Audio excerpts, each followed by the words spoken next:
దేవుని యొక్క మహా ఉన్నతమైనటువంటి కృపను బట్టి గడిచినటువంటి సెషన్లకి చాలా ప్రాముఖ్యమైనటువంటి కొన్ని విషయాలు మనం అందరం కూడా నెమరు వేసుకోవడానికి, విశ్లేషించడానికి తగినటువంటి కృప, అత్యున్నతమైన సహాయాన్ని దేవుడు మనందరికి కూడా అనుగ్రహించారు. అందుని బట్టి నేను దేవుని స్తుతిస్తున్నాను. అయితే ఇప్పటి వరకు కూడా కని విని ఎరగనటువంటి ఎన్నో విషయాలు దేవుడు మనకి తెలియపరుస్తున్నాడు. నా ద్వారాగా మీ అందరికీ బోధిస్తున్నాడు అంటే మనం ఏదో గొప్పవాళ్ళు అనో, లోకంలో ఎవరికి లేనంత మహాజ్ఞానాన్ని దేవుడు మన యందు ఉంచాడనో కాదు, కానీ కేవలం దేవుని యొక్క మహాకృప, అన్నిటికీ మించి తెలియనటువంటి విషయాల్ని తెలుసుకోవడాన్ని బట్టి కూడా నూతన ఆసక్తి అనేటువంటిది వాక్యం పట్ల కలుగుతుంది. నూతన ఆలోచన విధానం ఇంకా ఏముంది అనేటువంటి ఆ లోతైన పరిశీలన చేసేటువంటి ఒక తలంపులు మనలో పుట్టడానికి కూడా దేవుడు కృప చూపుతాడనేటువంటి విషయాన్ని కూడా మీరు అందరూ కూడా గమనించాలి. అయితే మీరు ఎంతగా దీవించబడుతున్నారో నాకైతే తెలియదు, కానీ మన యూట్యూబ్ ద్వారాగా నన్ను ప్రోత్సహిస్తున్నటువంటి మన ఫాలోవర్స్ మాత్రం చాలా దీవించబడుతున్నారు. వారు వ్యక్తిగతంగా నాకు చేస్తున్నటువంటి మెసేజెస్ని బట్టి కావచ్చు, యూట్యూబ్ మాధ్యమంలో వారు ఇచ్చేటువంటి కమెంట్స్ రూపంలో కావచ్చు, చాలా తెలియని విషయాన్ని, కొత్త విషయాలు నేర్చుకుంటున్నామన్నా, చాలా మార్పు మేము పొందుకుంటున్నామా అన్నప్పుడు నేను దేవుని చాలా స్తుతిస్తూ ఉన్నాను. అయితే ఈ రోజున ఒక అద్భుతమైనటువంటి విషయాన్ని మీ అందరితో పంచుకునే ప్రయత్నం చేస్తాను. అద్భుతమైనటువంటి విషయము అనేటువంటి మాట కంటే కూడా మహా గొప్ప మర్మము అని అంటాను. చాలా ఆశ్చర్యానికి గురి చేసేటువంటి విషయం. అయితే అది చెప్పేదానికంటే కూడా ముందుగా ఒక 3 ప్రశ్నలు మీకు వేస్తాను. మీ యొక్క ఆలోచన, మీ యొక్క విశ్వాసం, మీరు ఏ విధంగా దాని పట్ల ఏ విధమైన తలంపు కలిగి ఉన్నారో నాకు ప్రత్యుత్తరం ఇవ్వడానికి ప్రయత్నం చేయండి. దాన్ని బట్టి నేను వాక్యంలోకి వెళ్ళే ప్రయత్నం చేస్తాను. కానీ ఒక విషయం అయితే చెప్పగలను, దీని మీద చాలామంది చాలా రకాలైనటువంటి వివరణలు ఇచ్చే ఉంటారు. నేను కూడా చాలా రకాలైనటువంటి ఆలోచనలోనే నేను చాలా రోజులు ముందుకు వెళ్ళాను. కానీ ఎప్పుడైతే దేవుని యొక్క మహాకృపను బట్టి అసలు సిసలైనటువంటి సత్యాన్ని నేను గమనించానో ఆ విషయం అంతటికీ కూడా తెలియపరచాలి అనేటువంటి ఆలోచనలోకి నేను వచ్చాను. ఎంతకీ ఆ విషయం ఏంటి అనేటువంటి దానికంటే కూడా ఒక ప్రశ్న వేస్తాను. ఏమంటే, పరలోకంలో ఆహారం ఉంటుందా ఉండదా? పరలోకంలో భోజనం అనేటువంటిది, ఆహారం అనేటువంటిది ఉంటుందా ఉండదా? నేను ప్రశ్న వేశాను. మీ యొక్క విశ్వాసం ఏమై ఉన్నదో నాకు తెలియదు, కాబట్టి మీరు చెప్పండి. పరలోకంలో తినడం అనేటువంటిది, త్రాగడం అనేటువంటిది, ఆహారం అనేటువంటిది, భోజన పదార్థాలు అనేటువంటివి ఉంటాయా ఉండవా? ఉంటాయి అన్న వాళ్ళు చేతులు ఎత్తండి. పరలోకంలో ఆహారం అనేటువంటిది ఉంటుందన్న వాళ్ళ చేతులు.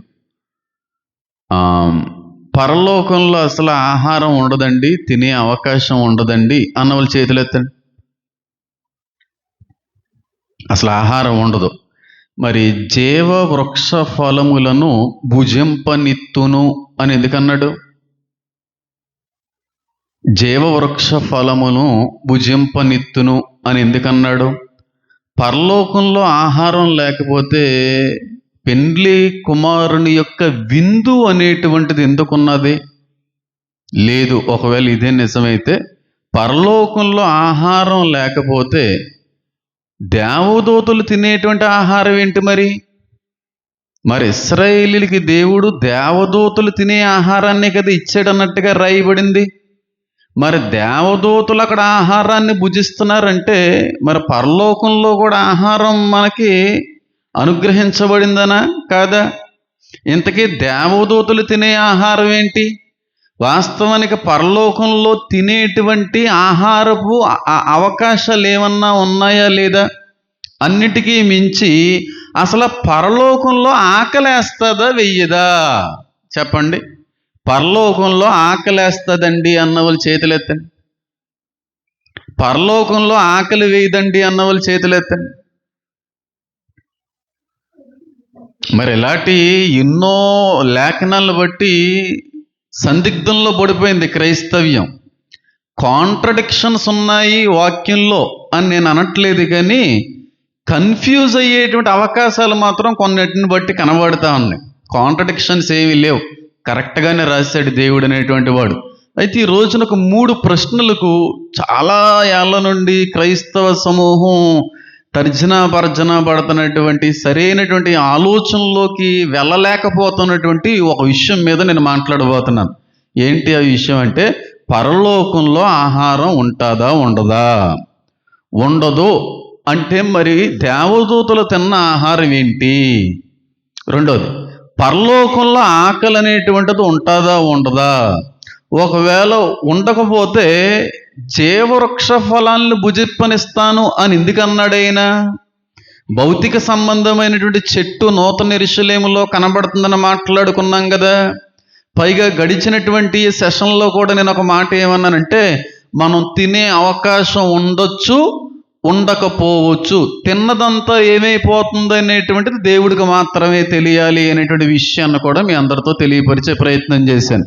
అన్నిటికంటే ముందుగా నాకేమనిపించింది, నాకు ఎలాంటి ప్రేరణ నాకు కలిగింది, నేను దీని మీద ఎలాంటి ఆలోచన కలిగి ఉన్నాను అనే దానికంటే కూడా వాక్యం దీని గురించి ఏం మాట్లాడుతుంది, వాక్యంలో లేని దాని గురించి మాట్లాడడం అనేటువంటిది మంచిది కాదు. నేను ఈ రోజు వరకు కూడా వాక్యంలో లేని ఏ విషయాన్ని మాట్లాడలేదు.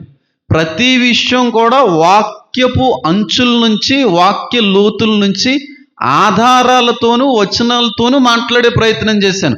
బాగా గట్టిగా మాట్లాడాలంటే గ్రహాంతరవాసులు అనేటువంటి దాని గురించి కూడా లేఖనానుసారంగానే మాట్లాడాను. ఇంకా దాని గురించే లేఖనానుసారంగా మాట్లాడానంటే ఇంకా మిగిలిన విషయాలు ఇంకెంత లేఖనానుసారంగా మాట్లాడడానికి దేవుడు సహాయపడ్డాడో అది మీకే తెలియాలి. అయితే వాక్యం ఏం చెప్తుంది అనేటువంటిది మనం గమనించి దాని తర్వాత మనం ముందుకు వెళ్ళే ప్రయత్నం చేద్దాం.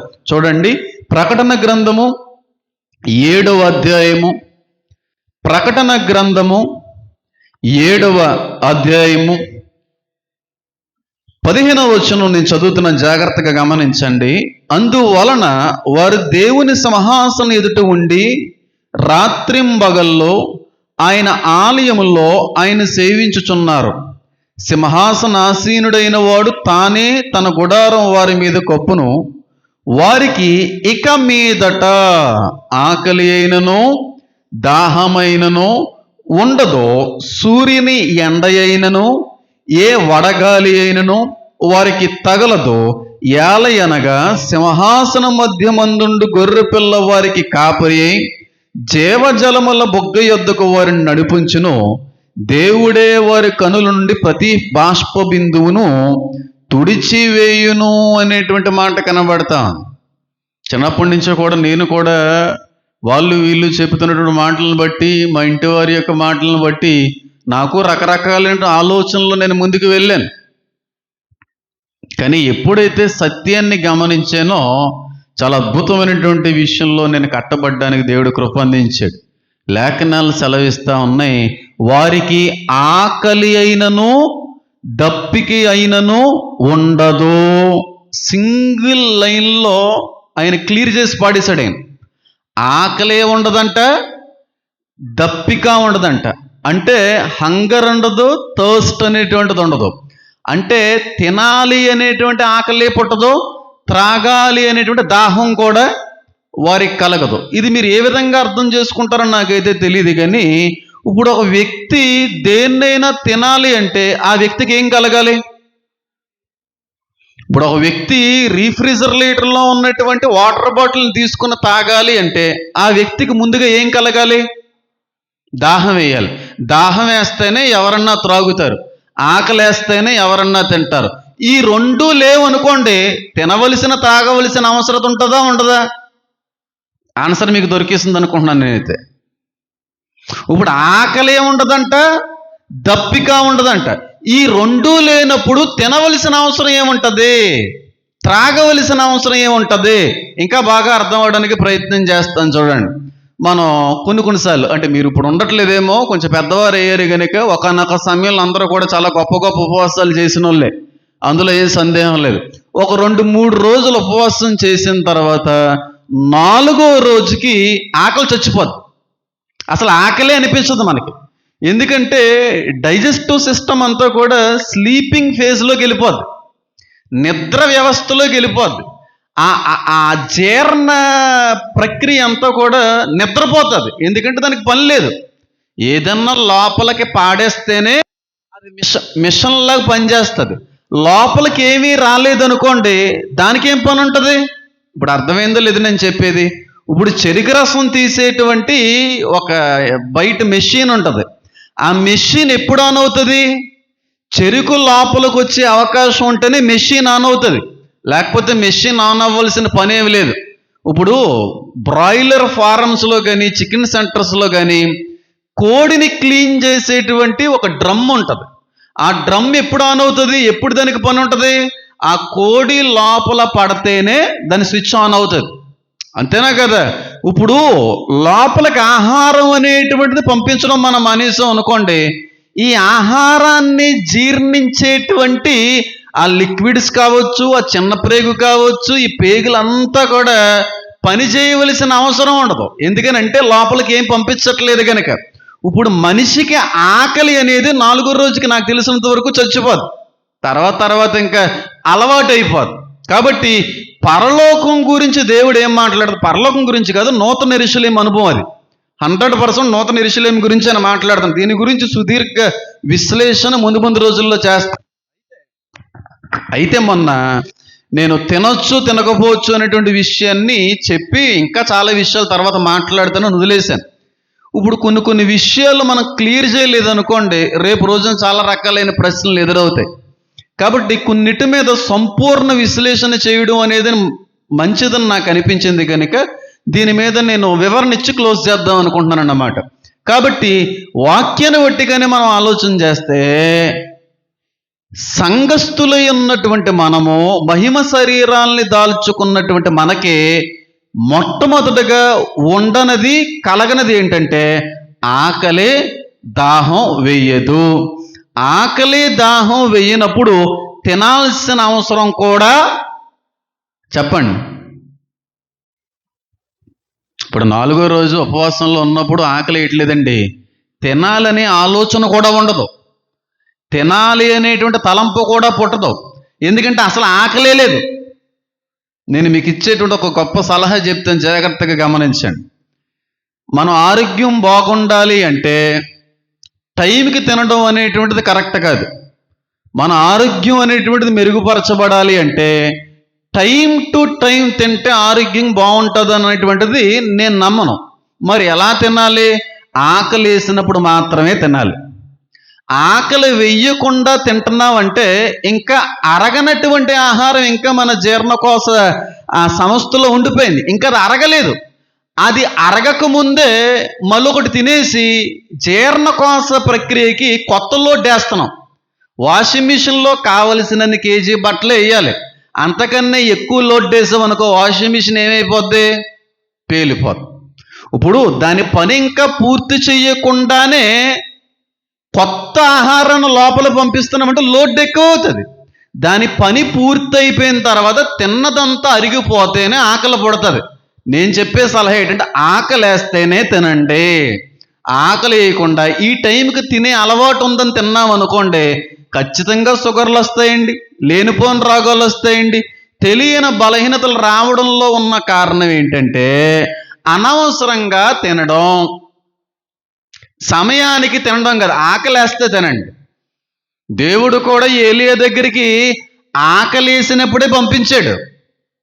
ఒక్కసారి తిన్నాడు, ఎన్ని రోజులు నడిచాడు మీకే తెలియాలి. కాబట్టి దీన్ని బట్టి మనకు అర్థమయ్యేటువంటి విషయం ఏంటంటే, మహిమ శరీరాలుగా మన శరీరాలు మారిపోయిన తర్వాత, దేవుని యొక్క ప్రత్యక్షతలోకి మనం వెళ్ళిపోయిన తర్వాత, దేవుని సన్నిధిలోకి ఈ ఆత్మలు ప్రవేశించిన తర్వాత ఆత్మలకు ఆకలి ఉండదు, దప్పిక అయినను వారికి ఉండదు అనేటువంటి మాట ఇక్కడ రాయబడింది. ఇది మొట్టమొదటి విషయం. రెండో విషయం ఏంటంటే, మరి గడిచినటువంటి సర్మన్లో సెమినార్లో మీరు ఏమన్నారంటే, యేసుక్రీస్తు ప్రభువారు పునరుద్ధానుడై, మళ్ళీ చెప్తున్నాను, పునరుద్ధానుడై తన శిష్యులకి కనబడుతూ కాల్చిన చేప తిన్నాడు కదా. తిన్నాడా లేదని చెప్పానా? తిన్నాడు అని చెప్పాను. మరి ఆయన ఎందుకు తిన్నాడు? ఆయన వెళ్ళేటువంటి లోకానికే కదా మనం వెళ్ళేది. ఆయన వంటి శరీరంగానే కదా మన శరీరం కూడా తర్వాత మారబోయేది. మరి ఆయన తిన్నాడు కదా, కాబట్టి తింటారు అనేటువంటిది కూడా నూతన యెరూషలేములో ఉంటుందని మీరు అన్నారు కదా అని అనిపించే ఇలాంటి ఆలోచనలు, ప్రశ్నలు పుడతాయని ముందుగానే నేను దీన్ని వివరణ ఇవ్వాలనే ప్రయత్నం చేశాను. నేను ఆ ప్రశ్న అడుగుతున్న జాగ్రత్తగా గమనించండి. యేసుక్రీస్తు ప్రభువారు ఆరోహణమైన అనంతరము వారి యొక్క శిష్యులకు కనబడి అక్కడ కాల్చబడినటువంటి చేపను తిన్నారు. ఆకలేసి తిన్నారా? ఆకలేసి తిన్నారా? అసలు అక్కడ ఎవరు కాల్చారో ఎవరికి తెలియదు. వాళ్ళు బయటికి వచ్చేటప్పటికి అక్కడ కాల్చబడి ఉన్న చేప ఉంది. దీనికి మనం ఏం సమాధానం చెప్తాం? ఆకలేసి తిన్నాడైనా, ఆకలేసి తినలేదైనా ఆయన శరీరదారుడే లేచాడు. నేను శరీరదారుగానే ఉన్నాను, ఈ శరీరాన్ని మీరు కోల్చండి, 3వ దినాన్ని దేవాలయమని లేపుతానన్నటువంటి మాట రుజువుపరచడానికి ఆయన ఉపయోగించాడు అక్కడ ఆ మాట. ఆకలేసి తినలేదు, వారికి నమ్మకం కలగడానికి తిన్నాడు. అక్కడ అవసరమై తిన్నాడు. అంటే పాస్టర్ గారు మీరు మాట్లాడేది ఎలా ఉందంటే, తింటారు తినకపోవచ్చు కూడా, తినేవాళ్ళు ఉంటారు తినరవారు కూడా ఉంటారండి. అంటే తినేవాళ్ళు ఉంటారు తినరు వాళ్ళు ఉంటారు అని నేను అనట్లేదు, కానీ తినే అవసరం వస్తే తింటారు, కానీ ఆకలితో మాత్రం తినరు. తినే అవసరం ఉంటే మాత్రమే తింటారు. బెస్ట్ ఎగ్జాంపుల్ చెప్తాను చూడండి. అబ్రహాం గారి దగ్గరికి దేవునితో పాటుగా ఇతర దేవదూతలు వచ్చాయి. ఆ దేవదూతలకి ఆకలేసి తిన్నాయా, అవసరమై తిన్నాయా చెప్పాలి. లోతు దగ్గర కూడా 2 దేవదూతలు వెళ్ళి ఆదికాండం 19వ అధ్యాయంలో కనబడుతుంది. లోతు పెట్టినటువంటి రొట్టెను కూడా దేవదూతలు తిన్నాయి. ఆకలేసి తిన్నాయా, అవసరం కనుక తిన్నాయా? అక్కడ వాళ్ళ ఆతిథ్యాన్ని కాదనలేదు, మనిషి రూపంలో వచ్చాయి కనుక. రెండవది, వారిని టెస్ట్ చేయడానికి దేవుడు ఆ విధంగా వాడుకున్నాడు. శరీరానుసారంగా అవి వచ్చాయి కనుక శరీరానుసారంగా బిహేవ్ చేసాయి. ఆత్మానుసారంగా వస్తే తినవలసిన పనే లేదు. ఇప్పుడు మరియమ్మ గారి దగ్గరికి గాబ్రియల దూత వచ్చింది, శరీరానుసారంగా వచ్చిందా? లేదే, దేవదూత వలె ప్రత్యక్షమైంది. ఆవిడ తిన్నట్టుగా ఎక్కడ లేదే. గిద్యోన్ దగ్గరికి వచ్చిన సందర్భంలో చాలా చాలా విషయాలు ఉన్నాయి. కావాలంటే మీరు ఒకసారి చూపిస్తాను చూడండి. ఆదికాండం ఒకసారి చూపించి దీని మీద మంచి వివరణ ఇవ్వకపోతే బాగోదనేటువంటి ఆలోచనతో నేను ఇది చెప్పే ప్రయత్నం అంతే. చూడండి, ఆదికాండం 18వ అధ్యాయము 7వ వచనం. మరియు అబ్రహాం పశువుల మందకు పరిగెత్తి ఒక మంచి లేత దూడను తెచ్చి ఒక పనివానికి అప్పగించెను. వాడు దాన్ని త్వరగా సిద్ధపరచెను. తర్వాత అతడు వెన్నను పాలను తాము సిద్ధము చేయించిన దూడను తెచ్చి వారి ఎదుటి పెట్టి వారు భోజనము చేయుచుండగా. ఎవరు చేస్తున్నారు భోజనం? అంటే భౌతిక సంబంధమైనటువంటి ఆహారాన్ని దేవదూతలు తింటున్నాయి. అన్నంత మాత్రం ఆకలేసి తింటున్నాయి అని కాదు, అక్కడ అవసరం కాబట్టి తింటున్నాయి. అర్థమైంది నేను చెప్పింది? అవసరం అది. ఎందుకంటే ఇవి శరీరానుసారంగా వచ్చాయి. ఇది మొట్టమొదటి విషయం. రెండోది, వాళ్ళ ఆతిథ్యాన్ని గౌరవించి దానికి సంబంధించిన ప్రతిఫలం ఇవ్వడానికి ఇది రెండో విషయం. మూడవది, వీళ్ళు ఎదురుపడిన వెంటనే అబ్రహాము వీరి పట్ల కలిగి ఉన్నటువంటి ఆ భావన తెలుసుకోవడానికి కూడా దేవుడు అటువంటి పరీక్ష పెట్టి ఉండొచ్చు. ఇది మొట్టమొదటి విషయం. ఆకలేసి తినలేదు. మీరు ఆకలి కొని ఉన్నారేమో, ప్రభువా వచ్చి ఆరగించండి, నా యొక్క విందుని స్వీకరించండి అని అనలేదు. రావడంతోనే దేవుని యందు అబ్రహాము కలిగినటువంటి ఆ గొప్ప ప్రేమ, ఆ గొప్ప కృతజ్ఞతాభావాన్ని తెలియజేయడానికి అక్కడ ఆ విధంగా రాశాడు. ఇది మొదటి విషయం. రెండోది చూడండి ఒకసారి. రెండోది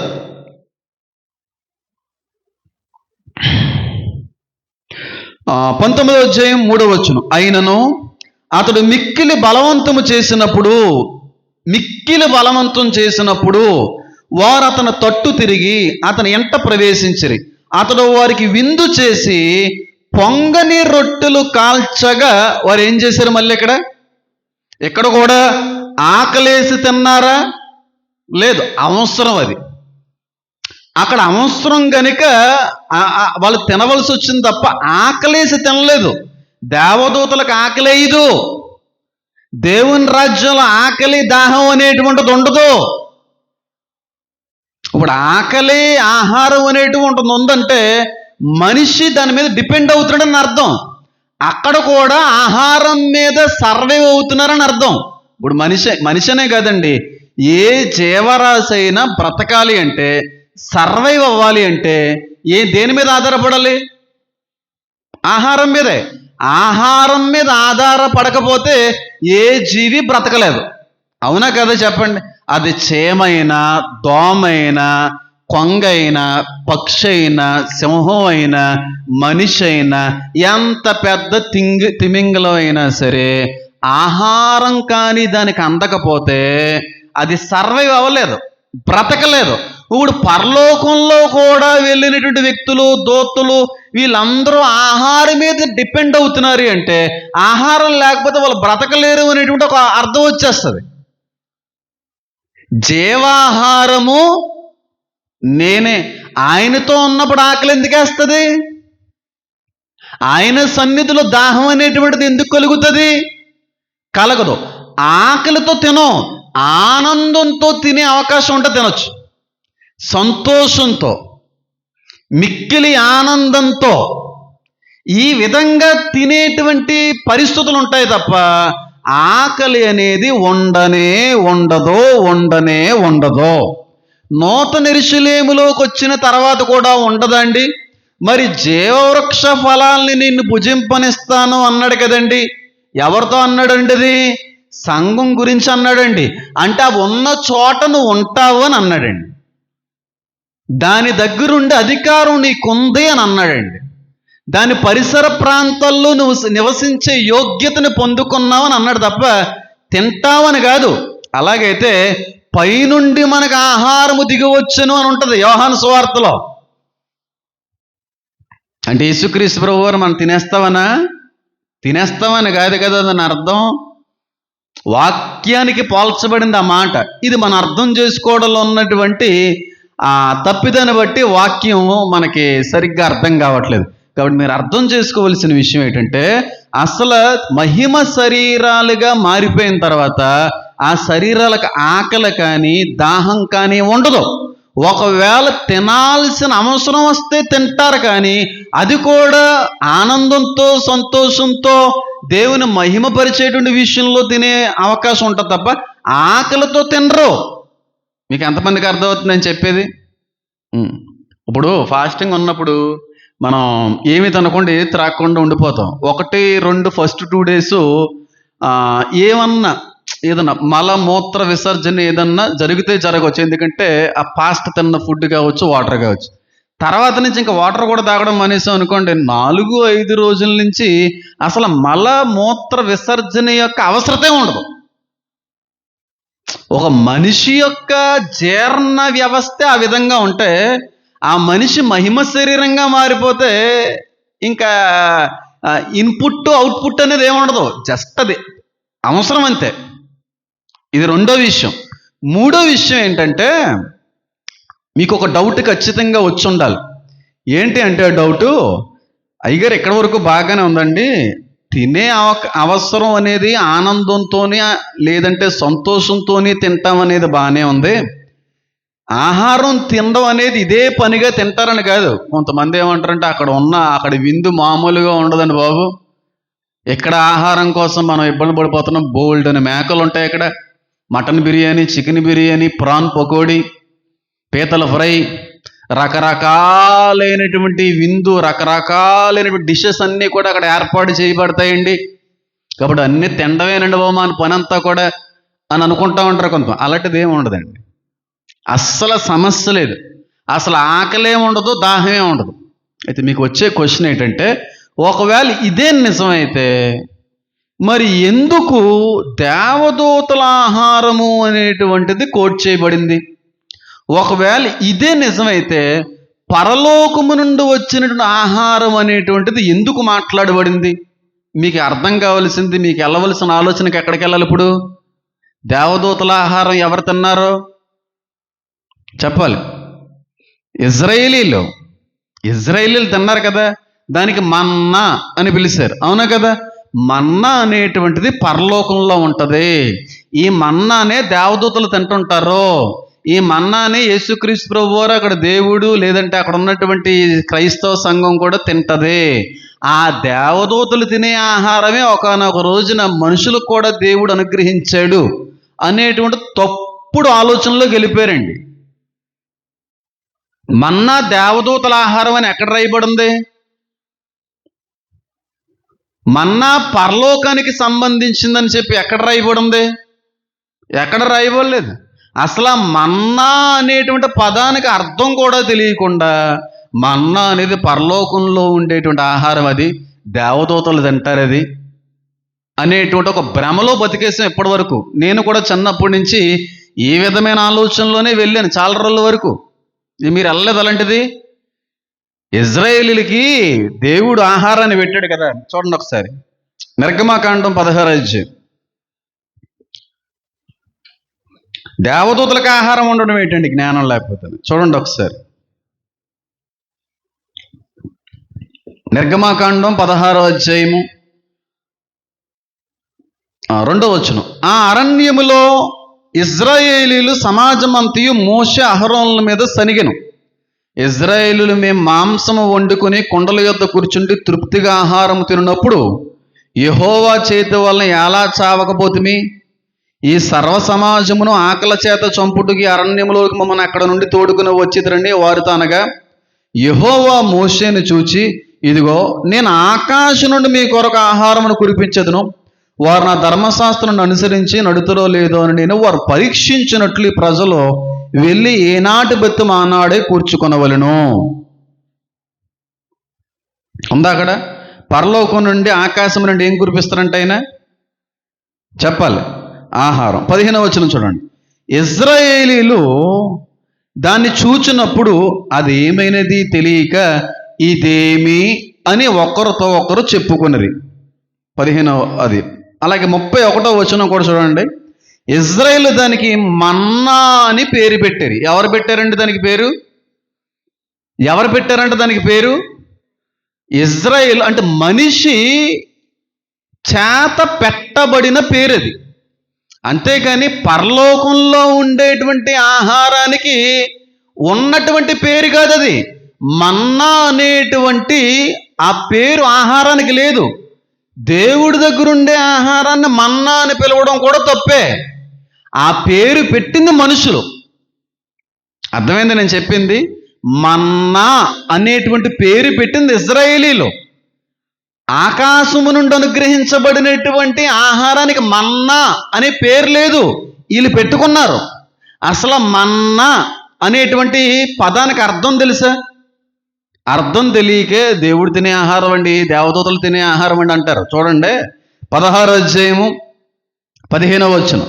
ఇజ్రాయేల్ దాన్ని చూసినప్పుడు అది ఏమైనది తెలియక ఇదేమి అని ఒకరినొకరు అనుకున్నారంట. ఇదేమి. మనం కూడా ఎక్కడికైనా ఫంక్షన్స్కి వెళ్తున్నప్పుడు, ఏదైనా భోజన కార్యక్రమాలకు వెళ్తున్నప్పుడు అక్కడ ఉన్నటువంటి కుటుంబీకులు కావచ్చు, అక్కడ ఉన్నటువంటి వారి కావచ్చు, కొన్ని స్పెషల్ ఐటమ్స్ చేస్తూ ఉంటారు. స్వీట్స్ కావచ్చు, లేదంటే కూరలు కావచ్చు, ఇలాంటి స్పెషల్గా చేస్తూ ఉంటారు. తినేస్తాం. తినేసి బయటకు వచ్చి ఏమంటామంటే, అది ఏంటో తెలియదు కదండి, భలే ఉందండి అని అంటామా లేదా? ఏదో కొత్త రకమైన స్వీట్ ఏదో అక్కడ తయారు చేయించారు. ఆ స్వీట్ ఏంటో కూడా తెలియకుండా తినేసాం. తినేసి బయటకు వచ్చేసిన తర్వాత ఏమంటామంటే, ఒక స్వీట్ పెట్టారండల్లో, అది ఏంటో తెలియదు కానండి సూపర్ ఉందండి బాబు, ఎలా చేశారో తెలీదు, దాని పేరేంటో తెలీదు కానీ చాలా బాగుంది. అదేంటో తెలియదు. ఇక్కడ ఇజ్రాయేల్ అదే అంటున్నారు. తిన్నారు, ఆకాశము నుండి కురిపించబడినటువంటి దాన్ని తిన్నారు, ఆ పదార్థాన్ని తిన్నారు. కానీ దాన్ని ఏమన్నారంటే అదేంటి అని అన్నారు. ఇదేమి అనేటువంటిది ఉంది చూడండి, హీబ్రూలో మన్నా అని పిలుస్తారు దాన్ని.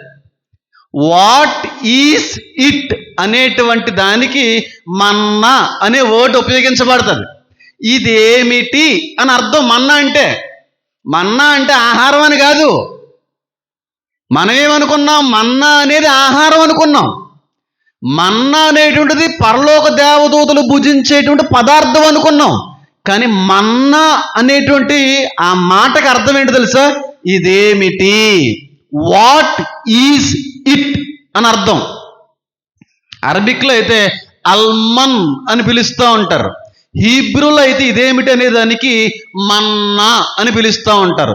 అది ఒక పదార్థానికి ఉన్నటువంటి పేరు కాదు, కానీ కేవలం ఇదేమిటి అనేటువంటి దానికి వర్తించే పదం అది.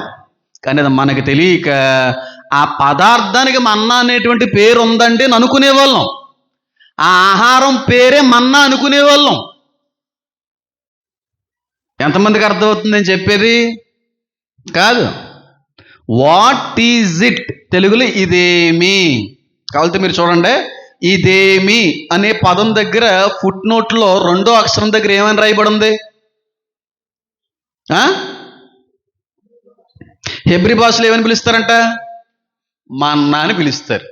వాట్ ఈజ్ ఇట్ అనేటువంటి దాన్ని మన్నా అని పిలుస్తారు. ఇదేంటి అని పిలుస్తారు.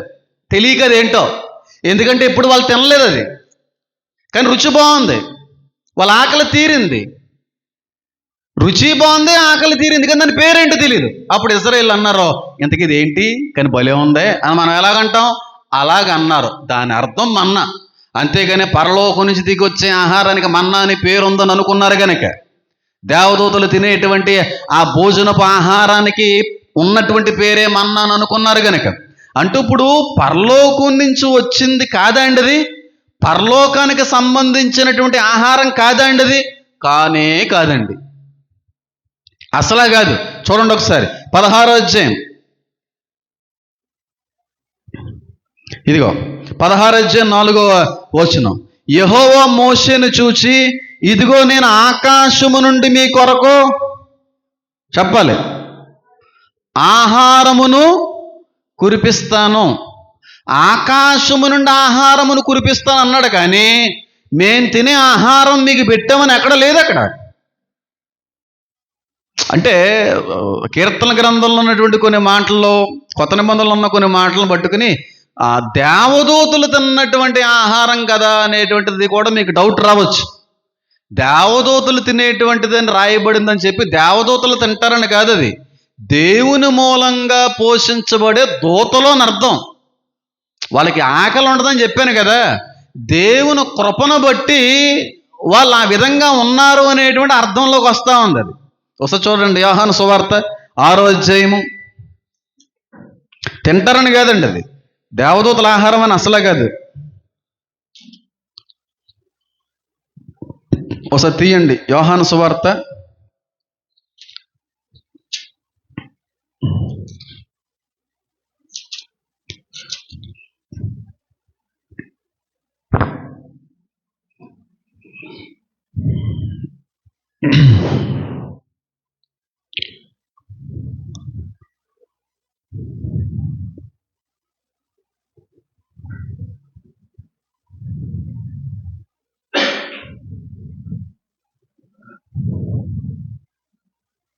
ఇదా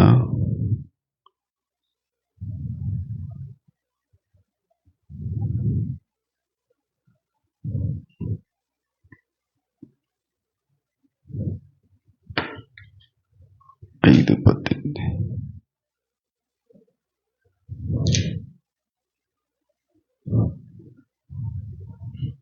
యోహాను సువార్త 6వ అధ్యాయము 57వ వచనం నుంచి చదువుదాం. చూడండి. జీవము గల తండ్రి నన్ను పంపెను గనుక నేను తండ్రి మూలముగా జీవించుచున్నట్టే నన్ను తినవాడును నా మూలముగా జీవించును.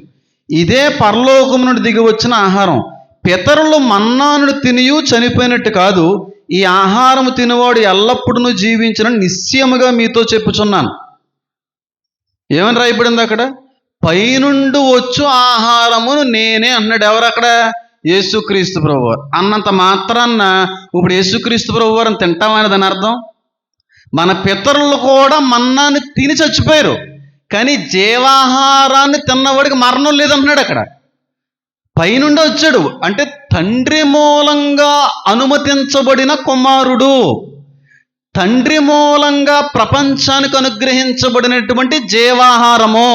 ఒక మాటలో చెప్పాలంటే దేవుని మూలంగా అనుగ్రహించబడిన ఆహారం.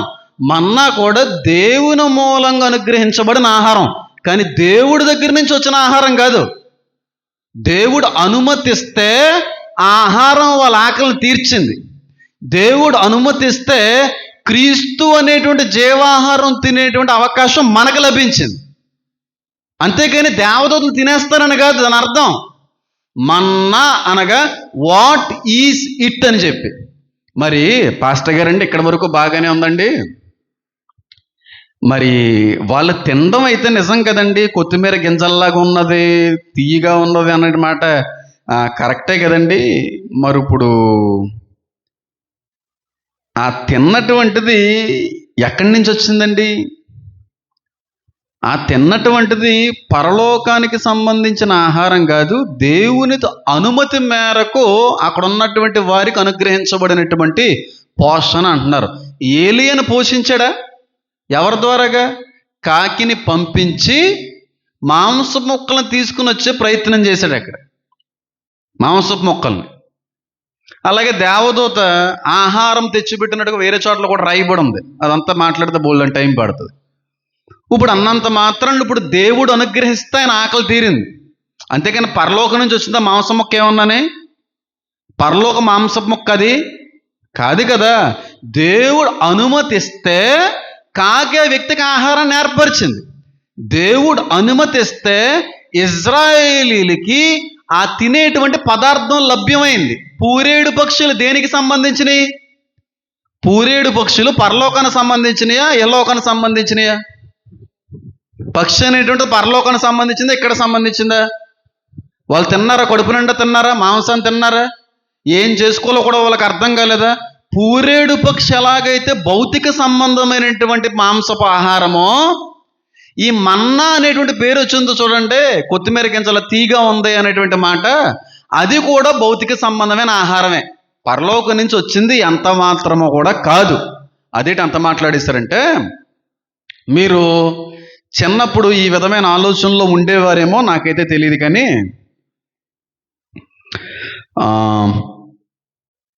కొంచెం మంచు అది కురిసేటువంటి కాలంలో ఉదయం లేచేటప్పటికి చెట్టి ఆకులకు కానీ గడ్డి మీద కానీ ఒక నొరగ వంటి పదార్థం అనేది కనబడుతూ ఉండేది. నొరగ పదార్థం, తెల్లగా నొరగ కనబడుతూ ఉండేది. దాన్ని మనం ఏమనుకునేవాళ్ళు అంటే కప్ప వాంతేసింది అనేవారు. కప్ప వాంతది, అది మన కానీ అంటుకుందంటే లేనిపోయిన ట్యూమర్స్ వస్తాయి అని అనేవారు. ఈ మాట ఎంతమంది తెలుసు? పోనీ ఏమనేవారు మీరు చెప్పండి. పోనీ ఏమనేవారు దాన్ని? పాము సొంగ అని కొంతమంది అండేవారు, కొంతమంది కప్ప సొంగండి అని కొంతమంది అనేవారు, ఇంకొంతమంది ఏమనేవారు? ఏదో రకమైనటువంటి ఒక నమ్మకాల్లో వెళ్ళేవారు. కానీ వాస్తవానికి ఆ పొంగు, ఆ నొరగ అనేటువంటిది పాము వాంతి వల్ల, కప్ప వాంతి వల్ల కాదు. చాలా వరకు అక్కడ ఉన్నటువంటి చెట్ల నుంచి ఉత్పత్తి అయ్యేటువంటి ఒక రసాయనం అది. అంటే అన్ని పొంగులు అన్ని నొరగలు అంటలేదు, కానీ మ్యాక్సిమం 90% చెట్ల కొమ్మల నుండి ఉత్పత్తి అయ్యే ఒక రసాయనం. ఆ విధంగా అది మారుతుంది. ఇంకా బెస్ట్ ఎగ్జాంపుల్ చెప్తాను, అదేంటి మర్చిపోయాను. కళ్ళు తీసేటువంటి చెట్లు ఉంటాయి చూడండి, తాటి చెట్లు. తాటి చెట్టు దాన్ని ఏమంటారు? దాన్ని ఇలా కోస్తారు, దాన్ని ఏమంటారు? ఇలా కోసిన దాన్ని మువ్వను కోసిన తర్వాత దాని నుంచి విడుదలయ్యే రసాయనం నొరగ నొరగ నొరగ నొరగయ్యి ఆ కొండంతా కూడా ద్రవంతో నింపబడుతుంది. అవునా కదా? అంటే చెట్లకు ఈ విధమైనటువంటి ఒక ప్రత్యేకత ఉంది, ఈ చెట్ల నుంచి ఉత్పత్తి అయ్యేటువంటి ఒక రసాయనం. అలాగే అరేబియన్ కంట్రీస్లో అక్కడ ఉన్నటువంటి ఆ ప్రాంతాల్లో టమారిస్ అనేటువంటి ఒక చెట్టు ఉండేది. ఇది టమారిస్ అనేటువంటిది మాత్రమే కాదు, కానీ ఫిగ్ అనేటువంటి చెట్టు నుంచి కూడా వర్షాకాలం ఎండాకాలం ముగించేటువంటి సమయానికి ఆ ఆకు బెరడులో నుంచి ఒక రసాయనం బయటకు వస్తూ ఉంటుంది. ఆ రసాయనం ఎలా ఉంటుందంటే బయటికి వచ్చేసిన తర్వాత స్టిక్కీగా మారిపోద్ది, అంటే జిగురుగా మారిపోద్ది. ఆ వచ్చేటువంటి సమయంలో ఆ స్టిక్కినెస్ అంతా కూడా కొంతసేపుడికి రౌండ్ బాల్లా తయారైపోద్ది. రౌండ్ గులకల్లా తయారైపోద్ది. అది ఎలా ఉంటుందంటే టేస్ట్ అది తీయగా ఉంటుంది, తేనె వలే ఉంటుంది. ఎండ ఎక్కువైపోయింది అనుకో అది కరిగిపోద్ది. ఎందుకంటే మీరు చూడండి, బయట ఆ మంచు లేదంటే కప్ప వాంతున్నారు చూడండి, ఎండ వచ్చిన తర్వాత ఉంటుంది, అది ఉండదు. సేమ్ అదే అక్కడ జరిగింది. చూడండి, నిర్గమకాండం 16 అధ్యాయం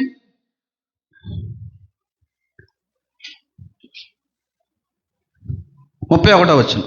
ఇశ్రాయేలు దానికి మన్నా అని పేరు పెట్టారు. అంటే ఆ పేరు తెలియక, ఇదేంటో తెలియదు కానీ బాగుంది. అది తెల్లని కొత్తిమీర గింజవలే ఉండెను, దాని రుచి తేనెతో కలిపిన అపూపముల వలె. ఏంటది, నాకు సరిగ్గా ఏముంది అక్కడ, అపూపముల వలె ఉండెను అనేటువంటి మాట రాయబడింది. ఎలా ఉందంటే అది తెల్లగా ఉంది, పైగా తేనె వలె తియ్యగా ఉంది. మీకు అర్థమైందా? ఇంకా బాగా అర్థమయ్యే చెప్తాను. మరి ఆ ఫ్లవర్స్ని ఏమంటారో నాకు తెలియదు, కానీ చిన్నప్పుడు మా స్కూల్స్లో మా ఇంట్లో చాలా ఉండేవి. ఆ పువ్వుని ఎలా అని అనేవారు, తియ్యగా ఉండి తేనె వచ్చింది అందులో నుంచి. ఏం పువ్వు అది? ఏం పువ్వు అది? ఎర్రగా ఉంటుంది కదండి, ఇలా ఫుల్గా వచ్చేస్తాయి. గుత్తు పువ్వుల చెట్టు కరెక్టే. అది చిన్నప్పుడు తీసి, అంటే తేనె లోపలికి తీయగా ఉండేది, దానికి ఆ గుణం ఉంది. అలాగే ఈ చెట్లకి గుణం ఏంటంటే, ఒకానొక సమయంలో దాని నుంచి విడుదలయ్యేటువంటి రసాయనం తెల్లటి జిగురు, జిల్లెడు పలుకు మొక్క కూడా ఆ విధంగా వస్తూ ఉంటుంది, అయితే తీగా ఉండదు. అది ఈ రసాయనం బయటకు వచ్చి అది స్టిక్కీగా అంటుకునేటువంటి విధంగా ఉండేది, తీయగా ఉండేది. కొత్తిమీర గింజలో అనేటి చిన్న గింజలు అంటే దాని అర్థం ఏంటంటే, లోపలున్న సీడ్స్ కూడా ఆ ఫ్రూట్ నుంచి వచ్చింది అనుకోండి, ఆ రసాయనం లోపల ఉన్న గింజలు కూడా వస్తూ ఉంటాయి, అది తీయగా ఉంటుంది అన్నమాట. ఎండ అయిన తర్వాత అది కరిగిపోతూ ఉంటుంది. అలాంటి ఆహారాన్ని దేవుడు వాళ్ళకి కల్పించాడు. అది ఆ బయటకు వచ్చి కింద పడిపోయి బాల్స్లో ఫామ్ అయిపోతాయి, గట్టి రౌండ్ ముద్దల్లాగా. అవి తీయగా ఉండేవన్నమాట. వాళ్ళు ఎప్పుడు తినలేదు.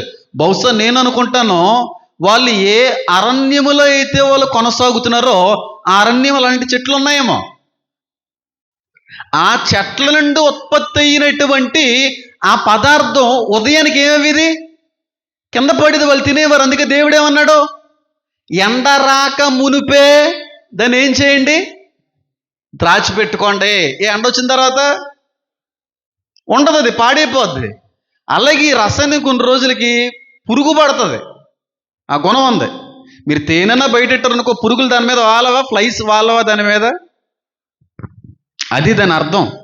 ఆ చెట్లు నుంచి విడుదలైనటువంటి ఒక రసాయనం కూడా దేవుడు వాళ్ళకి ఒక ఆహారంగా సిద్ధపరిచాడు. అవి కింద పడేవి, ఆ చెట్ల నుంచి కింద పడేవి, వాటిని సేకరించేవారు. ఎండ రాకముందే సేకరించి భద్రపరిచేసుకునేవారు, వాళ్ళ గుడారాల్లోకి తీసుకుని వెళ్ళిపోయేవారు, తినేవారు. దానికి చాలా పౌషిక గుణాలు ఉండేవి. ప్లాంట్ బేస్డ్ ఫుడ్స్కి చాలా ప్రోటీన్ లెవెల్ ఎక్కువని కూడా ఈ మధ్యన పరిశోధనలో తేలింది. ఏమండి, గుడ్డు మాత్రమే కాదు, కోడి మాత్రమే కాదండి, హై ప్రోటీన్ లెవెల్ ఇచ్చేటువంటిది ఈ కాయగూరల్లో లేదంటే ఆకు పదార్థాల్లో కూడా ప్రోటీన్ లెవెల్స్ ఎక్కువ ఉన్నాయని చెప్పి ఏదో పేరునన్నా.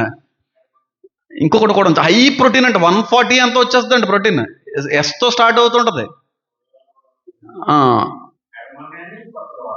ఇంకోటి కూడా ఉంటుంది తమ్ముడు, spiral something, spirulina, high protein. అదొక ఆకు పదార్థానికి సంబంధించింది కదండి, నాచు. హై ప్రోటీన్ అంటే ఒక 100 గుడ్లు తింటే ఎంత ప్రోటీన్ వస్తుందో, ఒక కేజీన్నర చికెన్ తింటే ఎంత వస్తుందో ఎంత తీసుకుంటూ వచ్చేది. ఇప్పుడు తర్వాత రోజుల్లో ఈ స్పైరులినాయే ఎక్కువ ప్రభావితం అవుతుంది. ప్రపంచంలో మంచి పేరు కానీ చాలా రేట్ అది. అదొక నాచు, ఒక ఆకుకు సంబంధించినటువంటి దాని నుంచి వచ్చింది, అంత హై ప్రోటీన్. అందుకే వాళ్ళు ఆకలి తట్టుకునేవారు. మాంసం కావాలంటే పూరెడు పక్షులు పంపించాడు దేవుడు అక్కడికి. అంతేగాని ఎక్కడి నుంచో మా అతీతమైనటువంటి మనకు తెలియనటువంటి లోకంలో నుంచి ఏదో ఊడిపడినటువంటి ఆహారం అని కాదు అది. భౌతిక సంబంధమైనటువంటి మనుషులకి భౌతిక సంబంధమైన ఆహారాన్నే పెడతాడు దేవుడు. ఆత్మ సంబంధమైన మనుషులుగా మారిన తర్వాత జీవాహారాన్ని పెడతాడు దేవుడు. ఇంకా అక్కడికి వెళ్ళిన తర్వాత ఆకలే ఉండదు. ఇది సరైన ఆలోచన విధానం లేక మన్నా అనేటువంటిది ఒక ఆహారపు పదార్థమని, ఇది పరలోకంలో ఉంటుందని, దేవదూతలు తింటారని అని అనుకునేవారు. దేవుడి నుండి అనుగ్రహించబడిన ఆహారము అంతే. కుమారుడికి ఎలాగైతే యోహాను సువార్తలో రాయబడిందో ఆకాశం నుండి దేవుడు పంపించినటువంటి ఆహారం. అలాగే యోహాను పత్రిక ప్రతిపత్తి పత్రికలో కూడా ఏమంటారంటే ఆయన రక్తము నీళ్ళై ఉన్నాడు. నీళ్లు రక్తం దిగ్గు ఇంతకంత వచ్చినాయని ఉన్నది. అంటే నీళ్ళు రక్తం అంటే ఆయన నీళ్ళతోనే రక్తంతో కింద ఊడిపడ్డాడు అన్న దాని అర్థం ఏమన్నా? కాంట్రడిక్షన్స్ అనేటువంటివి బైబిల్లో ఎక్కడ లేవు. మనకు అర్థం కాని కారణాన్ని బట్టి అవి అపార్థమయ్యే అవకాశం ఉంది తప్ప ఎక్కడ కూడా అయోమయ స్థితిలో, సందిగ్ధంలో, కన్ఫ్యూజన్లో పెట్టడానికి దేవుడు ఎప్పుడు ఏ మాట రాయించలేదు. ఎక్కడెక్కడికో వెళ్ళిపోకలేదు, ఎక్కడెక్కడికో. ఇక బైబిల్ ఇక్కడ రాయబడి ఉంది. ఇది ఏమి హీబ్రూలో మన్నా. హీబ్రూలో మన్నా. నేను ఈ బైబిల్ని తప్ప ఇంకే బైబిల్లో ఓపెన్ చేయను. నేను అసలు ఏ పుస్తకంలో ఓపెన్ నాకు అవసరం లేదు. అసలు స్టడీ బైబిల్ ఉంటుంది, లావుగా ఉంటుంది చూడండి, ఫస్ట్ నుంచి వాడు ఆ ఒక్క బైబిలే. ఏ బైబిల్ను చూస్తాను నేను. అసలు ఏ పుస్తకం జోలికి వెళ్ళను. బైబిల్ పట్టుకుని చెప్తుండే మాట నేను. ఎవరి ప్రసంగాలు విని నేర్చుకోవాల్సిన అవసరం అసలు లేదు నాకు. ఎవరో రాసింది చదివి నేర్చుకోవాల్సిన అవసరం కూడా లేదు. ఇది మనకి చాలా ఎక్కువ. ఇది సరిపోదు మనకి. బుర్ర పెట్టి చదివితే అన్నీ అర్థమవుతాయి. బుర్ర పెట్టి చదవక మనకు అర్థం కావట్లేదు. దానికి సంబంధించినటువంటి వరం కూడా అనుగ్రహించబడితే ఇంకా బాగా అర్థమవుతుంది. అంతే డిఫరెన్స్. కాబట్టి పరలోకానికి ప్రత్యేకమైన, దూతలకు ప్రత్యేకమైన ఆహారం లేదు. వీళ్ళకి తిన్నటువంటి కొత్తిమీర గింజల వలె, తేనె వలె తీగ ఉన్నటువంటి ఆహారం ప్లాంట్ బేస్డ్ సబ్స్టెన్స్. అది వృక్షజాతి నుంచి ఉత్పత్తి అయినటువంటి ఒక రసాయనం. ఆ విధంగా గుళికల్లో మారతాయి. ఎండ వచ్చిన తర్వాత కరుగుతూ ఉంటాయి. ఈ గుణం వృక్షజాతికి చాలా వరకు ఉంది. అర్థమైంది నేను చెప్పింది మీ అందరికీ? కాబట్టి ఆరణ్యంలో ఉన్నట్టు పురిటి పిట్టలు ఎక్కడ ఉంటాయండి? పురిటి పిట్టలు ఎక్కడ ఉంటాయి? ఇంట్లో ఉంటాయా, చెట్ల మీద ఉంటాయా? పడ్డాయి చెట్ల మీద నుంచి. ఆయన ఆజ్ఞాపించాడు, పడిపోయినాయి అంతే. ఆయన ఆజ్ఞాపించాడు. ఆ ప్లాంట్ బేస్డ్ ఆ పదార్థం అనేటువంటి వాళ్ళకి అనుగ్రహించబడింది ప్రతిరోజు ఉదయం. ఎందుకు మళ్ళీ రాత్రి ఉండేది కాదు? ఉదయం ఇది, సాయంత్రానికి ఏమో పూరేళ్ళు. అవునా కదా? ఉదయం ఏమో దీన్ని పెట్టేవాడు, సాయంత్రానికి ఏమో మాంసం పంపించేవాడు. పెట్టంతా కూడా ఎగిరిపోయి తినేసి సాయంత్రంకి ఎక్కడికి వస్తాయి? ఏమో ఏ మెరుపన్నా మెరిసేదేమో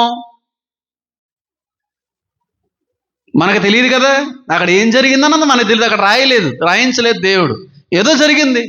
ఏదో జరిగినప్పుడు అవన్నీ కూడా కింద పడతాయి. ఆ విధంగా మనం ఆలోచించాలి తప్ప ఇదే మహా అద్భుతం ఇంకెక్కడ ఏది జరగలేదు. ఇప్పుడు ఎర్ర సముద్రం పాయలుగా మారింది. ఎందుకు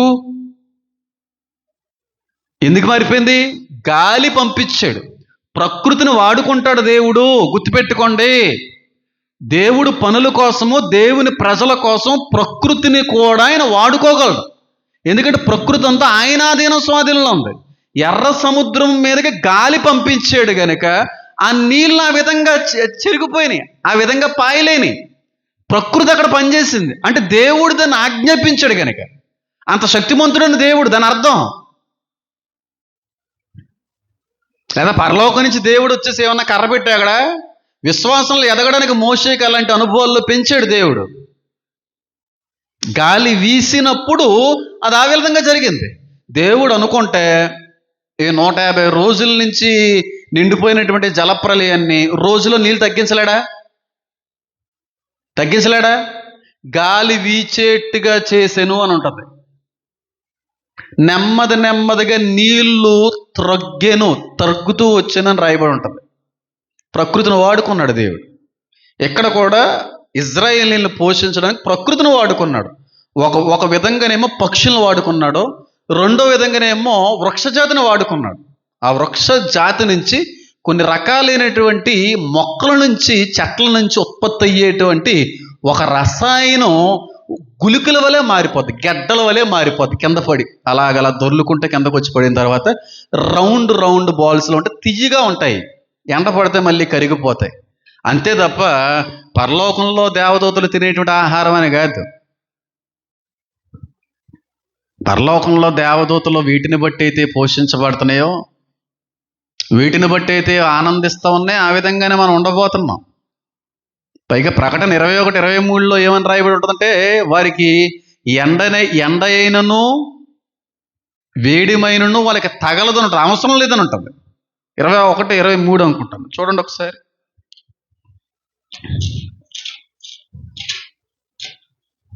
ఆకలి ఉండదు, ఇది మాత్రం మీరు బాగా గుర్తుపెట్టుకోండి. ఆకలి అనేది ఉండదు. అవసరానికి తినే పరిస్థితి ఏదన్నా వస్తే మనుషుల కోసం, బయట వేరే జనాంగం జాతి ఉందని చెప్తున్నాం కదా, దానికోసం ఏదన్నా ఆనందంతో, జాయ్తో, సంతోషంతో మనం తింటాం తప్ప ఆకలితో తినేది ఏముండదు. చూడండి 21:23, ఆ పట్టణంలో ప్రకాశించుటకే సూర్యుడైనను చంద్రుడైనను దానికి అక్కర్లేదు, దేవుని మహిమే దానిలో ప్రకాశించున్నది, గొర్రె పిల్లయే దానికి దీపము. అక్కడున్న మనుషులకి సూర్యుడైనను చంద్రుడైనను అక్కర్లేదు. మనిషి సూర్యుడు లేకుండా చంద్రుడు లేకుండా బతకగలడా? సూర్యుడు లేకుండా చంద్రుడు లేకుండా చెట్టు ఎదగగలదా? కానీ అక్కడ సూర్యుడితో పని లేదు మనకి. అంటే సూర్యుడు ఉంటుందనా ఉండదనా, చంద్రుడు ఉంటుందనా ఉండదనా, దీని మీద కూడా సంపూర్ణ వివరణ ఏదో రోజున ఇస్తాను. మనకు అవసరం లేదంతే. అది దేవుని యొక్క తేజస్సు, దేవుని యొక్క వెలుగు, దేవుని యొక్క మహిమ ఆ విధంగా పట్టణం అంతా కూడా ప్రకాశిస్తూ ఉంటుంది. బయట ఉన్నటువంటి జాతికైనా సరే ఉదయం సాయంత్రం చీకటి వెలుగు అనేటువంటిది ఉంటుందేమో, కానీ నూతన ఋషులేమో అనేటువంటి పట్టణస్థులకి పట్టణం లోపల ఎప్పుడూ వెలుగే. అసలు చీకటి అవ్వడం అనేది, అస్తమించడం అనేది ఉండదు. బయట వాళ్ళకు ఉండొచ్చు, బయటంతా చీకటిగా ఉంటే ఈ పట్టణం మాత్రం ఎప్పుడు వెలుగుతోనే కనబడతా ఉంటుంది. ఇంతవరకు నేను చెప్పగలను. ఏదో ఒక రోజున మళ్ళీ దీని మీద కూడా మాట్లాడతాను. ఎందుకంటే నేను ఇప్పుడు దీని గురించి ఎందుకు మాట్లాడవలసి వచ్చిందంటే, మనం మాట్లాడినటువంటిది అక్కడితో క్లోజ్ అయిపోయింది. మళ్ళీ దాని గురించి మాట్లాడడానికి ఎన్ని సంవత్సరాలు పడుతుందో, ఎన్ని నెలలు పడుతుందో తెలియదు మనకి.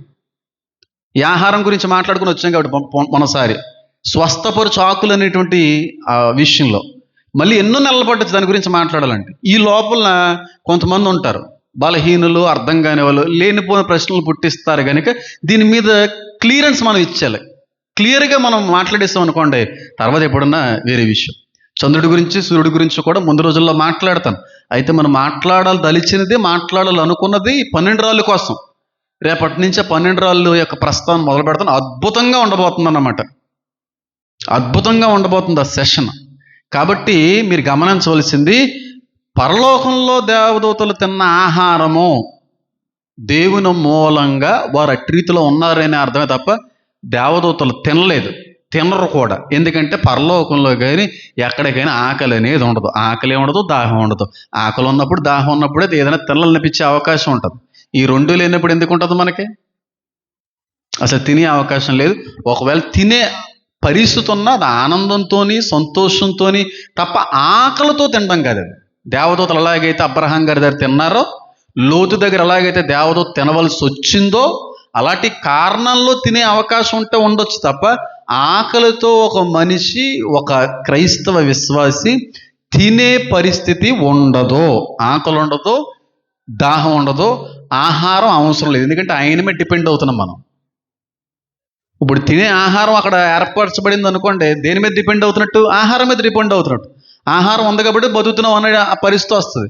కానీ ఆయనే మన డిపెండెన్స్, ఆయన మీద మనం డిపెండ్ అయ్యాం కాబట్టి దాంతో మనకు పని లేదు. ఏమో ఎప్పుడన్నా బయట జాతిని పరిపాలించేటప్పుడు కావచ్చు, లేకపోతే దేవుడు మనకి ఇచ్చిన పనుల నిమిత్తం ఎక్కడికైనా పంపించినప్పుడు కావచ్చు, అలాంటి సమయంలో ఏమన్నా దేవదూతలు చేసినట్టుగా మనం ఏదన్నా చేసే అవకాశం ఉంటుంది తప్ప అక్కడ చికెన్ బిర్యానీ ఉండదు, మటన్ బిర్యానీ ఉండదు, ప్రాన్ బిర్యానీ ఉండదు, పీతేపడు అసలు ఉండదు. అవన్నీ కూడా భూ సంబంధమైనటువంటి జీవరాశి, నోటి మాటను బట్టి కలిగి చేయబడినవి. మనం అలా కాదు, మనం ఆయన స్వహస్తాలతో చేయబడిన వాళ్ళము. అందుకే ఇంకో చోట కూడా మాట ఉంటుంది, మీరు ఆ దినమున దేవదూతల వలె మారిపోతారని ఉంటుంది. ఆ స్పిరిచువల్ బీయింగ్స్లా మారిపోతాం, దేవదూతల వలె మారిపోతాం. దేవదూతలకి మీరు తీర్పు తీరుస్తారని కూడా ఉంది. ఇది కూడా ఏదో ఒక రోజున అవసరం అయితేనే మీతో పంచుకోవడానికి నేను ప్రయత్నం అయితే చేస్తాను. కాబట్టి 3 విషయాలు, పరలోకంలో మనకు ఆకలి కానీ దాహం కానీ వేయదు. కాబట్టి ఈ 2 లేనప్పుడు తినవలసిన పని కూడా అక్కడ అవసరం లేదు. రెండోది, మరి దేవదూతల ఆహారం అనేటువంటిది రాయబడింది కనుక మన్నా దేవదూతలు భుజించే ఆహారమా? కాదు. భౌతిక సంబంధమైన వృక్షజాతి నుంచి ఉత్పత్తి అయ్యేటువంటి ఒక రసాయనం ఆ విధమైనటువంటి ఒక సబ్స్టెన్స్గా మారింది. దేవుడు అరణ్యంలో వృక్షాల నుంచి ఆ విధంగా పోషించుకొచ్చాడు. మన్నా అనగా ఇదేమిటి, వాట్ ఈస్ ఇట్ అనేటువంటి అర్థం ఇస్తుంది తప్ప మన్నా అనేటువంటిది ఒక పదార్థానికి పెట్టబడిన పేరు కాదు. ఆ పదార్థం పరలోకానికి సంబంధించింది అస్సలు కాదు. అర్థమైంది ఇప్పుడు?